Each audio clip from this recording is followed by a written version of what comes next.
Praise the Lord.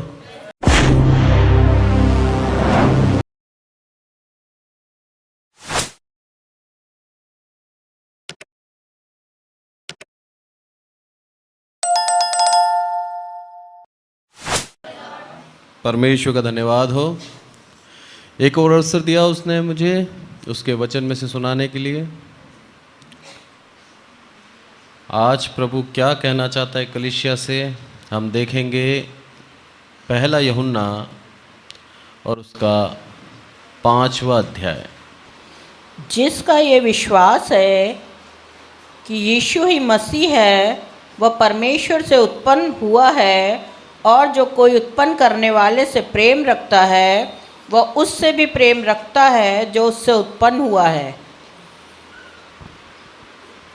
एकदम सही, एक मिनट।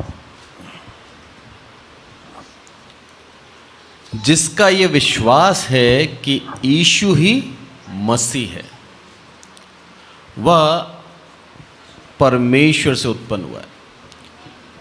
परमेश्वर ने सबको बनाया। यहां पर विशेषता दे दी उन लोगों के लिए जो उस पे विश्वास करते हैं। हर एक मनुष्य को रचने वाला परमेश्वर है, रचने वाला। यहां पर उत्पन्न है ना, परमेश्वर में से निकला। आदम को बनाया उसने, ठीक। आदम के अंदर उसके पूर्ण रूप से जो परमेश्वर के गुण थे वही आदम में थे, पर शैतान ने बहका दिया हवा को, और उस गलती का हर्जाना बोल लो या उस गलती का कारण बोल लो कि आज तक दुनिया के अंदर पाप है। पर उसके बावजूद भी पौलुस क्या बोलता है, जितना पाप हुआ उतना ही अनुग्रह बढ़ गया। प्रभु यीशु मसीह को भेज दिया ताकि वो क्या करे, हमारे पापों को उठा के ले जाए। फिर हम पाप रहित हो गए, फिर दोबारा हमको एक नया मौका मिला। जिस तरह से शुक्रवार को मैंने बताया था कि हमें अपनी पवित्रता बनाए रखनी है। शुद्ध तो कर दिया प्रभु ने, पर उस शुद्धता में बन के चलना है, तभी हम अनंत जीवन पा सकते हैं। आज वही चीज को हम थोड़ा सा अलग तरीके से सीखेंगे कि उससे उत्पन्न होना, ठीक है, ये जरूरी है। ये जब होता है तब पिता और पुत्र के बीच में एक रिश्ता कायम हो जाता है, और रिश्ते के साथ कई चीजें बंध जाती हैं। आज आंटी मुझे एक पुत्र के रूप में समझती हैं, ठीक है, पर मेरा और इनका खून का रिश्ता नहीं है। समझना उस चीज को। आज केविन आंटी का खून का रिश्ता है ना, खून का बेटा है, उनका ब्लड रिलेशन है। रहते कहाँ पर है? ऑस्ट्रेलिया। पर उसके बावजूद भी घनिष्ठता मेरे से ज़्यादा अपने पुत्र से रहेगी। Blood relation. संसार में सबको बनाया, परमेश्वर से उत्पन्न उसके विश्वासी हुए। कैसे? जो उसके ऊपर विश्वास करते हैं। वो सारे लोग परमेश्वर के निज हो गए। अब उनका ब्लड रिलेशन हो गया, उनको अधिकार दे दिया कि अब तुम मेरे पुत्र मेरी पुत्रियां हो। आज ऑस्ट्रेलिया में बैठ के भी अगर फोन पे कोई डिमांड करे तो यहां से आंटी कोटा से उस डिमांड को पूरा करेंगी। ऐसे ही परमेश्वर हमारा स्वर्ग राज्य में, हम पृथ्वी से डिमांड करते हैं ना, मेरा प्रभु उसको सुनता है। एक एक प्रार्थनाओं को सुनता है। क्यों? बंध गया, रिश्ते में बंध गया। बहुत बड़ा सौभाग्य है हमारे लिए कि हम उसकी संतान हैं और हमें उठा लिया उसने। कितना बड़ा सौभाग्य है, जितना धन्यवाद दें उतना कम है। इसलिए बोलता है यहां पर कि वह परमेश्वर से उत्पन्न हुआ है, और जो कोई उत्पन्न करने वाले से प्रेम रखता है वह उससे भी प्रेम रखता है जो उससे उत्पन्न हुआ है। उत्पन्न करने वाला प्रभु यीशु मसीह। प्रभु यीशु मसीह से कई चीज़ें उत्पन्न हुई है, विश्वास, प्रेम है, हमारा उद्धार। हम उस विश्वास, उस आज्ञाओं से भी प्रेम रखना पड़ेगा। प्रभु यीशु मसीह की आज्ञाएं भी हैं, है ना? आज्ञाएं क्या आज्ञाएं थी? एक दूसरे से प्रेम रखें, सबसे बड़ी आज्ञा। अपने पड़ोसी से अपने समान प्रेम रखें। परमेश्वर चाहता है कि वो जो अथाह प्रेम उसने हमसे किया है, हम अपने तक रख के सीमित ना कर लें, उसको हम आगे बढ़ाएं।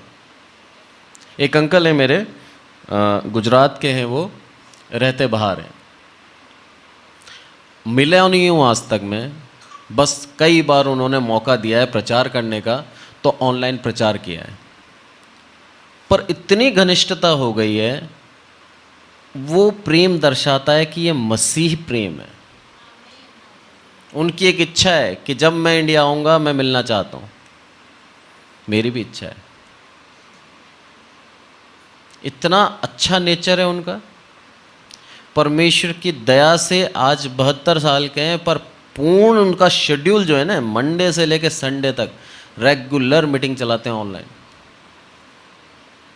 क्या आशीष है परमेश्वर की। देखिए प्रतिदिन पता नहीं कितने लोगों को सुसमाचार सुनाते हैं, तरह तरह से। उनका काम यह है कि उनको अरेंज करते हैं, एक पास्टर लेके आते हैं, अलग अलग लैंग्वेज में सुसमाचार सुनाना। परमेश्वर की सेवका ही कर रहे हैं।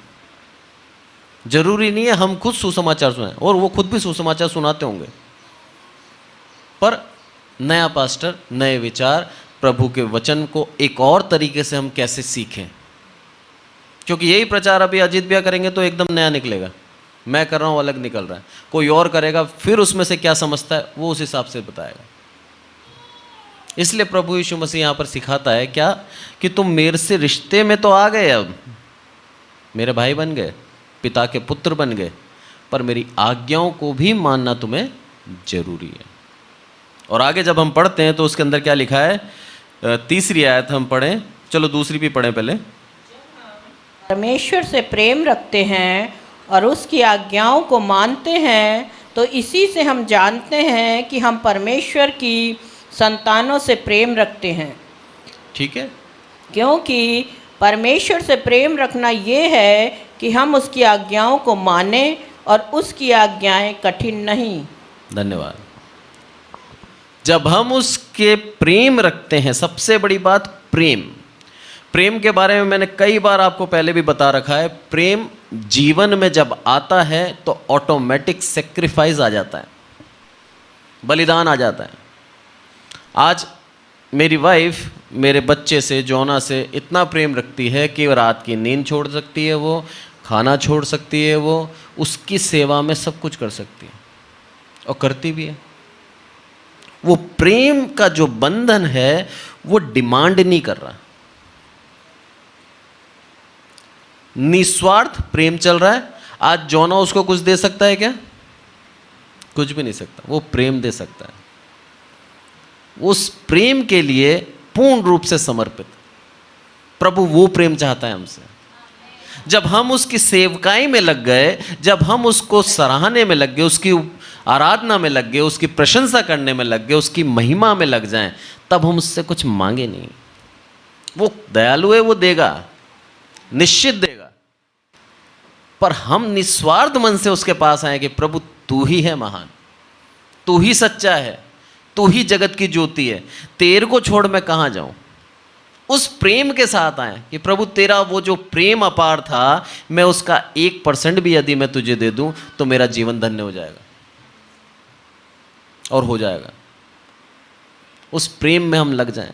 इसलिए बोलता है कि वो प्रेम, जब हम परमेश्वर से प्रेम रखते हैं और उसकी आज्ञाओं को मानते हैं, तो इसी से हम जानते हैं कि हम परमेश्वर के संतानों से भी प्रेम रखते हैं। यही आपसी प्रेम दर्शाता है। उससे प्रेम रखेंगे ना, तो उससे प्रेम रखने वालों से भी प्रेम रखना ऑटोमेटिक आ जाएगा। ये परमेश्वर की दया है। हमारे जीवन में से बैर भाव हट जाएगा। एक दूसरे के प्रति जो कई बार होता है ना, मजाक बना देते हैं हम किसी का, वो सारी चीज़ें खत्म हो जाएगी। क्योंकि लिखा है भजन संहिता पहले में ही, ठट्टा ना उड़ाओ, प्रभु को पसंद नहीं है। उस चीज़ को हम एक और तरीके से समझते हैं। एक बहुत बड़ा पेंटर है, ठीक है, M.F. हुसैन, बहुत से उसकी पेंटिंग को समझ जाते हैं, बहुत से नहीं समझते हैं, और नहीं समझते तो उस कलाकृति का मजाक बना देते हैं। अरे क्या बनाया, इतने लाख इतने करोड़ मांग रहे हैं इसके, बहुत महंगी बिकती है उनकी पेंटिंग। पर जो असलियत में जानता है उस कलाकृति को, वो उसका मजाक नहीं बनाएगा। ऐसे ही परमेश्वर ने हम सबको बनाया, हर एक का कार्य अलग अलग है, हर एक की जिम्मेदारियां अलग अलग है, हर एक को एक निश्चित उद्देश्य से बनाया है। आज मैं उस उद्देश्य को नहीं जानता, पर परमेश्वर जानता है। आज मैं उसका मजाक बना रहा हूं तो परमेश्वर की आकृति का, परमेश्वर की उस रचना का मजाक बना रहा हूं। इसलिए प्रभु नहीं चाहता हम किसी का मजाक बनाएं। प्रभु ने जानबूझ के आज मेरे को इस अवस्था में रखा है कि मेरे साथ मैं क्या क्या कार्य कर सकता हूं, वो जानता है। आज मैं सोचूं मेरे को अरबपति बना देगा तो मैं बहुत से काम करना ही छोड़ दूंगा, पर प्रभु चाहता है कि मैं वो कार्य करूं। इसीलिए आपको भी एक विशेष उद्देश्य के साथ उस परिस्थिति में रख रखा है। प्रभु चाहता है उसी अवस्था में आप उसकी प्रशंसा करें, उसी अवस्था में आप उसकी आराधना करें और अपने साथ वालों को बताएं। ये स्तर है ना, बहुत ज़रूरी है। पहले मैं सोचता था सब समान क्यों नहीं है। जब छोटा था तब मेरे दिमाग में यही आता था कि गरीब अमीर क्यों है, सारे एक समान होते तो कितना अच्छा होता। इसको भी कभी आप लोगों ने सोचा ऐसा? मैं पता नहीं क्या क्या सोचता हूँ, पर आप सोचिए अगर सारे समान होते, सारे अमीर होते, तो कोई छोटा काम करता? दिनचर्या कैसे चलती फिर बताओ। इसीलिए परमेश्वर ने अंतर रखा है, हर एक को एक विशेष कार्य दिया है। उसकी जिम्मेदारी वो है, उसी जिम्मेदारी को उसको निभाना है। परमेश्वर सबसे प्रेम रखता है, सबसे, एक को भी नहीं छोड़ेगा, सबको अनंत काल के लिए स्वर्ग राज्य लेके जाएगा और वहाँ पर सबको बराबर कर देगा। यहाँ पर भले ही हम ऊपर नीचे हो सकते हैं आर्थिक रूप से, पर वहाँ सब एक समान है, क्योंकि वहाँ काम करने की आवश्यकता नहीं है। वहाँ हमें मजदूरी करेंगे तब पेट भरेगा ऐसा है ही नहीं, ना वहाँ भूख है ना प्यास है। वहाँ तो सिर्फ उसके एक महिमा को देखेंगे हम और उसके प्रशंसा, उसके गाने गाते ही रहेंगे। जैसे हमारी चर्च के अंदर 3 गाने गाते हैं, हमें लगता है एक और हो जाए, आराधना और हो जाए। समय की सीमा के कारण हमने उसको कम कर दिया।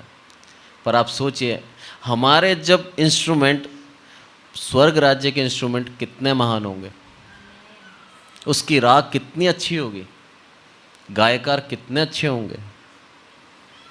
सुनेंगे ना तो इच्छा होगी अनंत काल के लिए चलता रहे, और चलता ही रहेगा। परमेश्वर इतना प्रेम रखता है हमसे, वो चाहता है हम भी एक दूसरे से प्रेम रखें। वचन कह रहा है कि अगर करोगे तो ऐसा पाओगे। इसी के लिए अब 3 अध्याय इसी का निकालें। पहला यूहन्ना 3:10 क्या बोलता है? इसी से परमेश्वर की संतान और शैतान की संतान जाने जाते हैं। जो कोई धर्म के काम नहीं करता वह परमेश्वर से नहीं, और ना वह जो अपने भाई से प्रेम नहीं रखता। कितनी बड़ी बात बोल दी।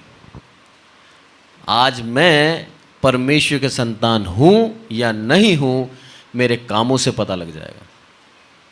बताने की जरूरत नहीं है, ढिंडोरा नहीं पीटूंगा मैं हूँ परमेश्वर के संतान, मैं धर्मी हूँ साहब, बोलने की कोई आवश्यकता नहीं है। मेरे काम देखकर, मेरा व्यवहार देखकर दुनिया पता लगा लेगी ये सच में परमेश्वर के संतान है या नहीं है। और सबसे बड़ी बात क्या आई? अपने भाई से यदि प्रेम नहीं रखता तो परमेश्वर के संतान नहीं है। ये ब्लड रिलेशन के लिए भी है और जो हम आपस में एक दूसरे के भाई बहन हैं उन लोगों के लिए भी है। एक कलीसिया में हम सब एक दूसरे के भाई बहन के समान हैं, कलीसिया परिवार के रूप में। यदि हम इस कलीसिया में रहकर भी एक दूसरे से मतभेद रखते हैं, एक दूसरे को पसंद नहीं करते हैं, तो हम सच में आज हमें सुधरने की आवश्यकता है। उस व्यवहार को सुधारने की आवश्यकता है हमें, कि छोटी सी कलीसिया के अंदर होते हुए भी यदि एक दूसरे मतभेद रखते हैं, एक दूसरे को नीचा दिखाते हैं, तो परमेश्वर क्या बोलता है कि हम परमेश्वर के संतान नहीं हैं। दूसरे शब्द दिखा है वहां पर, शैतान उसकी संतान है। अब चुनाव हमारे पास है, या तो हम परमेश्वर के संतान बनकर एक दूसरे से प्रेम रखें, किसी को नीचा ना दिखाएं, या फिर हम जिस तरह से जी रहे हैं वैसे ही जिएं और किसी और के संतान बन जाएं। पर किसी और के संतान बनेंगे तो स्वर्ग राज्य नहीं मिलेगा, आनंद जीवन मिलेगा, पर नरक के लिए। इसलिए प्रभु यहाँ पर साफ बताता है कि यदि तुम प्रेम की संतान हो, परमेश्वर के पुत्र पर विश्वास रखते हो, इसी से परमेश्वर और शैतान के संतान जाने जाते हैं कि जो कोई धर्म के काम नहीं करता वह परमेश्वर से नहीं है।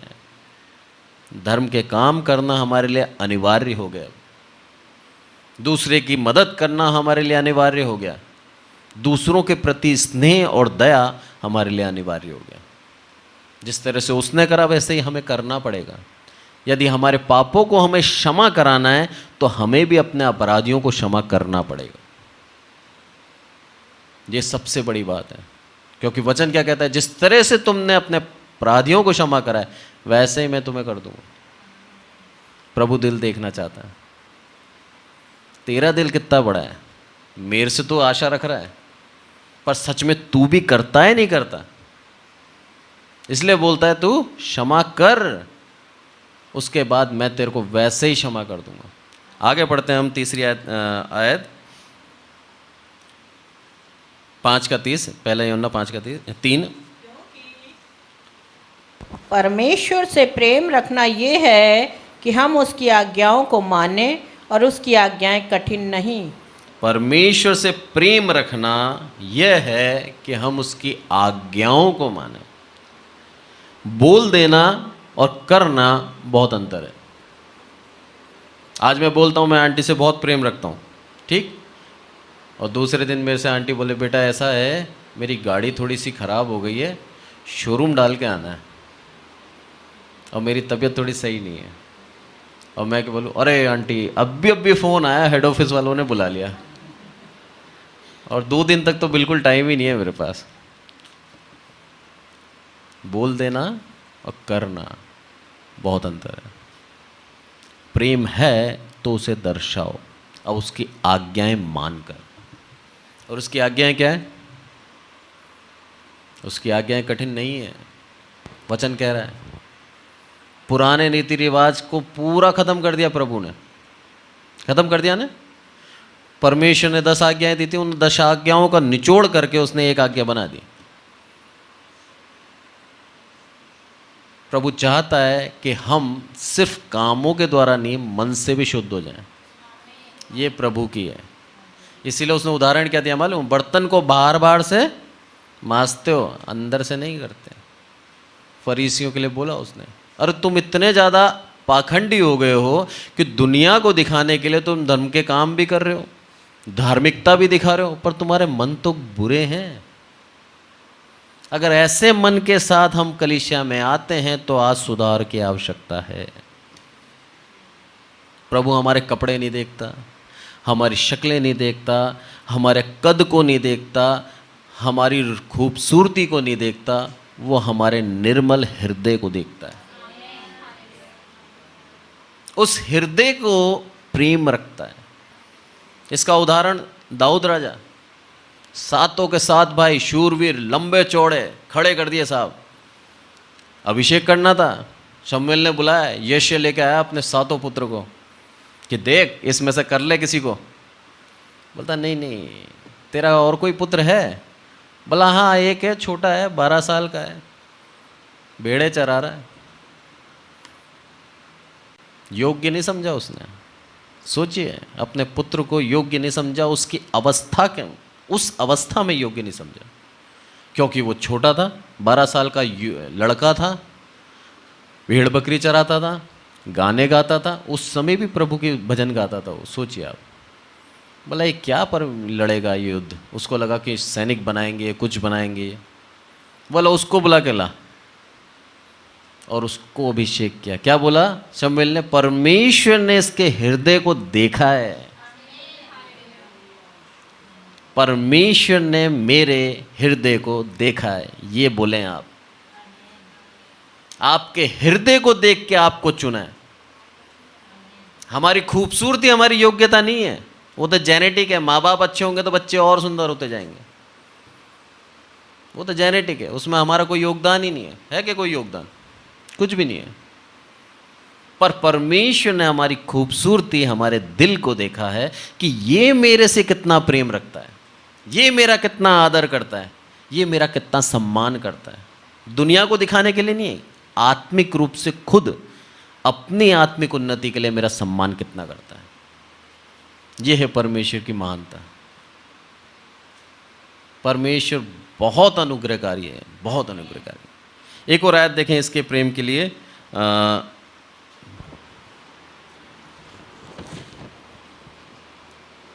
पहला यूहन्ना, आज्ञा के हिसाब से हम देखेंगे, पहला यूहन्ना 1:6।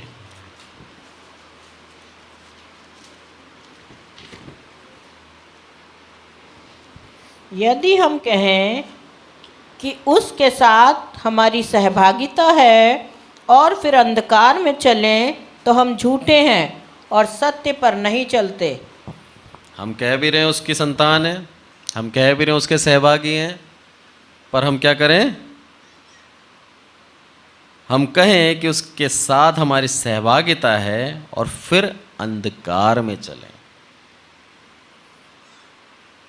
वो अंधकार जिसको खत्म करने प्रभु यीशु मसीह इस दुनिया में आया और एक ज्योति बनकर उसने उस अंधकार को खत्म कर दिया। सिर्फ ज्योति ही है जो अंधकार को खत्म कर सकती है, और कुछ खत्म कर सकता है? पूरे कमरे के अंदर अंधकार है, गुप्त अंधेरा, एक माचिस की तीली। इस कमरे का कितने बड़ा क्षेत्रफल है? कम से कम 500-600 स्क्वायर फीट होगा।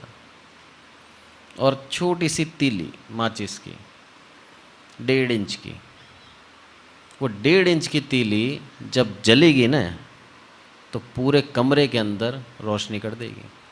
दिख जाएगा दूर से कि वहाँ पर रोशनी है। हम उस रोशनी को देख के राह चल सकते हैं, मार्ग बना सकते हैं। यह है परमेश्वर की अपार करुणा हमारे लिए। अंधकार से भरी हुई इस दुनिया में प्रभु यीशु मसीह आया ज्योति बनकर, और उस ज्योति ने हमें क्या कर दिया? उस अंधकार से हटा दिया। आज हमारी निगाह उस ज्योति की ओर है तो हमें अंधकार नहीं दिखेगा, हमें सही मार्ग दिखेगा। पर यदि हमारी निगाह उस ज्योति के ऊपर नहीं है तो हम अंधकार में खो सकते हैं। हमारा चुनाव है कि हमें निगाह रखनी कहाँ है। ज्योति पे रखेंगे तो मार्ग सीधा दिखेगा, ज्योति पे नहीं है तो मार्ग हम नहीं देख पाएंगे, भटक जाएंगे, गिर जाएंगे। प्रभु जानता है मनुष्य भोला है, मनुष्य चतुर नहीं है, इसीलिए उपमा दी उसने भेड़ों की।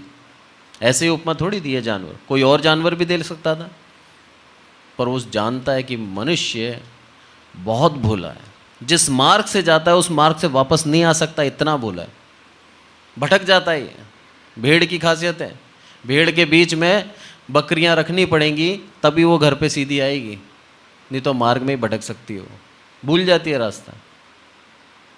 इतने ज़्यादा सीधे लोग हैं हम लोग। कोई भी बहका देता है ना। कई बार हम मानते ही नहीं कि हम बहक रहे हैं और बहक चुके होते हैं।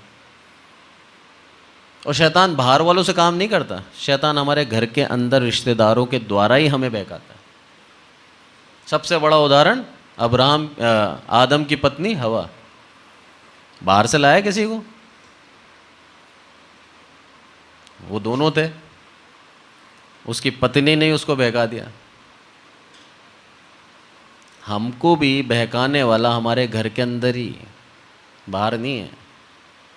इसलिए प्रभु क्या बोलता है, उसकी आज्ञाओं को हम पूर्ण रूप से माने, उसके सहभागी हो चुके हैं तो उस अंधकार को त्याग कर उसकी ज्योति की तरफ निगाह रखें, और जब रखेंगे तो हमें बहका नहीं पाएगा कोई। आगे एक और आयत देखते हैं हम, यूहन्ना 14:15। यूहन्ना रचित सुसमाचार,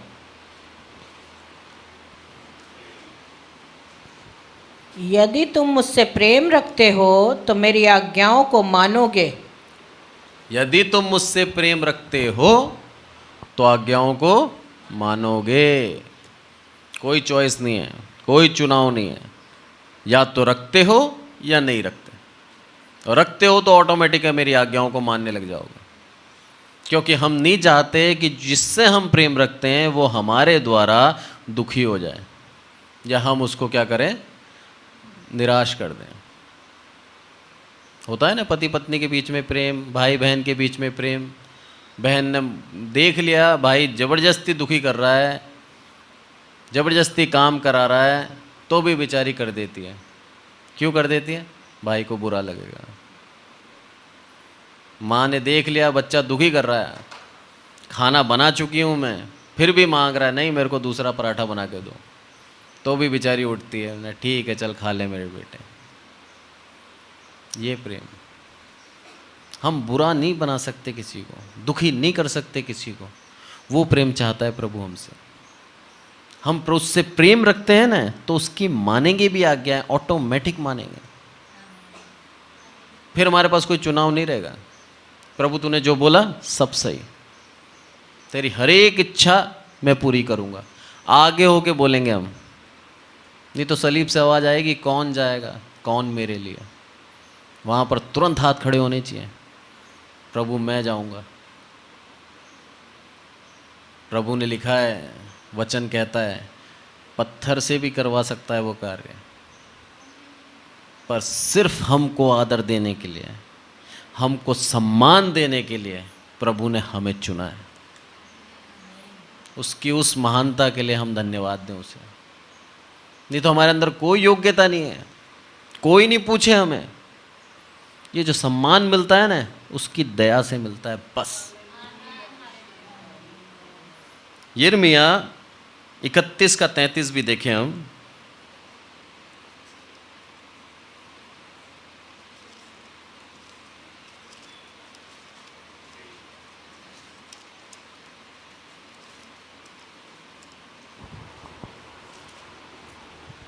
परंतु जो वाचा मैं उन दिनों के बाद इज़राइल के घराने से बांधूंगा वह ये है, मैं अपनी व्यवस्था उनके मन में समवाऊंगा और उसे उनके हृदय पर लिखूंगा, और मैं उनका परमेश्वर ठहरूंगा और वे मेरी प्रजा ठहरेंगे। यहोवा की यह वाणी है। क्या बात है। अब पट्टियों पे नहीं लिखेगा आज्ञाएं, यहां पे लिखेगा दिल में। अब पट्टियां नहीं चाहिए उसको, अब पहाड़ पे नहीं चढ़ेगा, पहाड़ पे उतर के नहीं आएगा हमारे लिए लिखने। अब हमारे दिल में वास करेगा और हमारे दिल में लिख देगा डायरेक्ट। और क्या बोला कि मैं उनका परमेश्वर ठहरूंगा और वो मेरी प्रजा ठहरेंगी। आज मेरा राजा मेरा परमेश्वर है, आज इस प्रजा का राजा मेरा परमेश्वर है। हमें कोई कमी घटी नहीं हो सकती, हम कभी भी निराश ना हो, क्योंकि हमारा राजा जीवता है, सुनता है और सक्षम है हर एक उद्धार करने के लिए, हर एक परिस्थिति को बदलने के लिए सक्षम है, सामर्थ्य है वो कर सकता है। उस विश्वास को हम अपने जीवन में रखें हम। और जब कलीसिया विश्वास के साथ कुछ मांगती है तो परमेश्वर उसको देता है। ये परमेश्वर इस अवस्था में मजबूर हो जाता है उस विश्वास को देखकर, क्योंकि जब हम पूर्ण मन से एक मत होकर मांगते हैं ना, प्रभु देता है। इसलिए बोलता है यहाँ पर कि मैं क्या करूँगा, उनके हृदयों में अब मैं अपनी व्यवस्था उनके मन में समवाऊंगा। हम इससे देख सकते हैं कि हम हमारी इच्छा से भी अपनी उसकी आज्ञाओं को रट नहीं सकते। प्रभु का आत्मा हमको दिया जाता है कि हम उसकी आज्ञाओं को अपने दिल में समाये रखें, समवाऊंगा और मैं उनके हृदय पर लिखूंगा, लिख दूंगा, तभी कभी नहीं भूलें। होता है ना, आज भी हम कहीं कुछ दिमाग में गलत आ जाए या कुछ गलत हो रहा है तो हम उस तरफ से निकल जाते हैं, उसमें भागीदार नहीं हो सकते, हो ही नहीं पाते। रीज़न क्या है? मालूम है परमेश्वर देख रहा है। एक भय है, प्रभु चाहता है वो भय हर एक विश्वासी के जीवन के अंत तक बना रहे। वही भय हमें क्या लेके जाएगा? अनंत काल लेके जाएगा, अनंत जीवन में प्रवेश कराएगा। मत्ती 11:30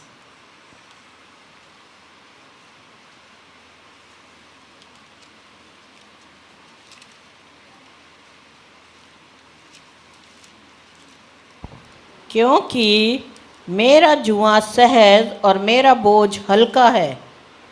क्योंकि मेरा जुआ सहज और मेरा बोझ हल्का है। जो लोग समझते हैं उसकी आज्ञाएं एक बर्डन है, कठिन है, उठा नहीं सकते, उन लोगों के लिए लिखा है अरे उठा के देखो, मेरा जुआ सहज और मेरा बोझ हल्का है। नहीं लगेगा तुम्हें भारी, और भारी है भी नहीं। और आखिरी एक आयत और देख लें, उत्पत्ति 29:18।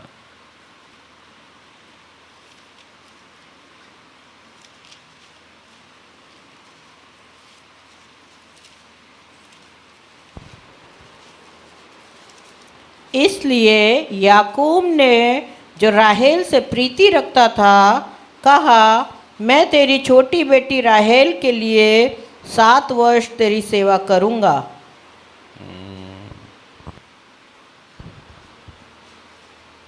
दूसरा रेफरेंस है, चलो कोई दिक्कत नहीं, दोबारा इस पे आते हैं अपन। पहले यूहन्ना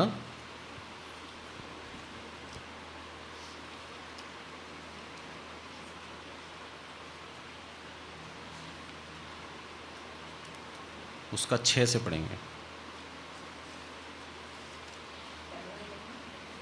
पहला यूहन्ना 5:6 से। यही है वह जो पानी और लहू के द्वारा आया था, अर्थात यीशु मसीह। वो न केवल पानी के द्वारा वरन पानी और लहू दोनों के द्वारा आया था। ठीक, यहाँ तक तो हमें ये देखा हमने कि उसका विश्वास, उसका प्रेम, उसकी संतान हम बने, उसकी आज्ञाओं पर हम चलें। अब 6ठी आयत से हम देखते हैं कि प्रभु यीशु मसीह के विषय में जो गवाही है, प्रभु यीशु मसीह हमारे लिए किस तरह से आया कि वह जो पानी और लहू के द्वारा आया था, अर्थात यीशु मसीह वह न केवल पानी के द्वारा वरन पानी और लहू दोनों के द्वारा आया था, और जो गवाही देता है वह आत्मा है, क्योंकि आत्मा सत्य है। प्रभु यीशु मसीह के आगमन के इस पृथ्वी के ऊपर वो सब बताया उसने। और क्या बोलता है वो? कि वो आत्मा सत्य है। हमें उसके ऊपर पूर्ण विश्वास करना है। जो वचन लिखा गया है उसको आंख बंद करके विश्वास करना है। क्योंकि 5वीं आयत क्या बोलती है? संसार पर जय पाने वाला कौन है? केवल वह जिसका विश्वास है कि यीशु परमेश्वर का पुत्र है। यहां पर हमने देखा वो किस तरह से आया? पानी और लहू के द्वारा। और जो विश्वास करता है कि सच में प्रभु यीशु मसीह ही परमेश्वर का पुत्र है, वही संसार पर विजय पाएगा। शुक्रवार को बताया था संसार किस तरह से परसिक्यूशन सह रहा है। मसीह समाज हर तरह से प्रताड़ित है, पर उसके बावजूद भी परमेश्वर पर विश्वास रखता है। ये समाज, ये छोटा सा झुंड परमेश्वर पे विश्वास करना नहीं छोड़ता। उसको मालूम है परमेश्वर अनुग्रहकारी है। वो हमें सिर्फ और सिर्फ सिखा रहा है कि हमें किस तरह से संसार पे विजय प्राप्त करनी है। और प्रभु चाहता है संसार पे विजय प्राप्त करना आसान नहीं है। हमारे विश्वास के द्वारा हम प्राप्त कर सकते हैं बस, और कोई कुंजी नहीं है इसको प्राप्त करने की। क्योंकि परमेश्वर हमें इन वचनों से आज यही सिखाता है कि हम उसके संतान हैं तो उसकी आज्ञाओं को मानें। और उसकी आज्ञाएं कठिन नहीं हैं। उसकी आज्ञाएं आसान है। और हम इस संसार पे जब विजय प्राप्त करना चाहते हैं तो उसके ऊपर विश्वास रखें। और विश्वास भी क्या? कि वो परमेश्वर का पुत्र है। सबसे बड़ी बात, प्रभु यीशु मसीह ने अपने वचनों में कई बार चेलों से भी पूछा और ये चाहता था कि दुनिया उसके विषय में क्या सोचती है। पूछा उसने कि तुम क्या समझते हो मैं कौन हूँ? क्योंकि प्रभु यीशु मसीह जानना चाहता था कि सच में ये मेरे पे परमेश्वर का पुत्र हूँ इसीलिए विश्वास करते हैं, या फिर मैं एक अच्छा चमत्कार करने वाला एक अच्छा गुरु हूँ। अगर आज भी हम उसके ऊपर इसीलिए आ रहे हैं पीछे कलीसिया के अंदर कि सिर्फ हम बीमारी से चंगे हो रहे हैं, या फिर हमें आशीष मिल रही है, या फिर हमारी शादी हो जाए, या फिर हमारा कोई काम अटक रहा है, प्रार्थनाओं से वो काम हो जाता है, इसीलिए ही यदि हम आ रहे हैं, तो आज भी हमें उसकी सच में जो बुलाहट है उसको जानना जरूरी है। प्रभु यीशु मसीह को यदि हम आज भी परमेश्वर का पुत्र नहीं मानते तो हमें आज उसको मानना जरूरी है। यही विश्वास है। विश्वास का मूल, एक विश्वासी का मूल आधार यही है कि हम उस चीज को माने कि प्रभु यीशु मसीह क्या है? परमेश्वर का पुत्र। फिर आप प्रार्थनाएं करो, सारी प्रार्थनाएं पूरी होंगी। पर हम यदि एक सिर्फ स्वार्थ की वजह से आते हैं तो हम उसको सच्ची तरह से नहीं जानते। परमेश्वर इन छोटे से वचन से हम सबको आशीषित करें। आइए प्रार्थना करें। हे हमारे प्रभु, हम सबको संभाल कर रखते हैं, इसलिए आपका धन्यवाद ईश्वर। सब कुछ आपके हाथों में सौंपते हैं मेरे प्रभु, इस कलीसिया को आपके हाथों में सौंपते हैं ईश्वर। सच में मेरे प्रभु, जितनी बार आपका धन्यवाद दें उतना कम है ईश्वर। आपने हम लोगों को आदर दिया अपनी संतान बनाकर, हम लोगों को से प्रेम किया ईश्वर, और हम लोगों को मेरे प्रभु अपनी आज्ञाओं को सिखाने के लिए, अपनी आज्ञाओं को मेरे प्रभु हृदय में बसाने के लिए आपने लिख दिया ईश्वर, ताकि हम उन आज्ञाओं को ना भूलें ईश्वर। और आप चाहते हैं हम आपकी आज्ञा के अनुसार अपने जीवन को चलाएं ईश्वर। आप चाहते हैं मेरे प्रभु कि हम हमारे जीवन को एक भावता व बलिदान करके आपको चढ़ाएं ईश्वर। मेरे प्रभु, यहाँ बैठे हर एक विश्वासी को आपके हाथों में सौंपता हूँ ईश्वर। और मेरे प्रभु, मैं चाहता हूँ ईश्वर कि यहाँ पर बैठे हुए हर एक विश्वासी मेरे प्रभु, आज जब सब की आंखें बंद है, सबके सर झुके हुए हैं ईश्वर, आज ये प्रण लें ईश्वर कि आपकी आज्ञाओं के अनुसार अपने जीवन को चलाएंगे ईश्वर, और एक अच्छी संतान बनकर दिखाएंगे ईश्वर, जो संतान आपसे निस्वार्थ प्रेम रखती है ईश्वर। मेरे प्रभु, ये बोझ उनके दिलों में देना ईश्वर, और इस आज्ञा को मानने की एक समझ और शक्ति देना ईश्वर। आप में से यदि कोई है जो परमेश्वर की आज्ञाओं पर पूर्ण रूप से मन से चलना चाहता है आज के दिन के बाद से, तो अपना हाथ ऊंचा करके खड़ा करके बता सकता है। धन्यवाद, धन्यवाद, धन्यवाद, धन्यवाद, धन्यवाद। परमेश्वर का बहुत बहुत धन्यवाद मेरे प्रभु। विश्वासियों ने जो संकल्प लिया है, जो मेरे प्रभु चाहते हैं मेरे प्रभु कि आपकी आज्ञाओं के अनुसार अपने जीवन को चलाएं, तो उनके हृदय में मेरे प्रभु आपका आत्मा बसाना ईश्वर। अपनी आज्ञाओं को मेरे प्रभु उनके हृदय में समा देना ईश्वर, और उनके हृदयों में लिख देना ईश्वर, ताकि आज से मेरे प्रभु अब पूर्ण रूप से आपसे प्रेम रखें और आपकी इच्छा के अनुसार अपने जीवन को चलाएं ईश्वर। सारी आदर महिमा आपको देते हैं ईश्वर, प्रभु यीशु मसीह के नाम से मांगते हैं, आमीन।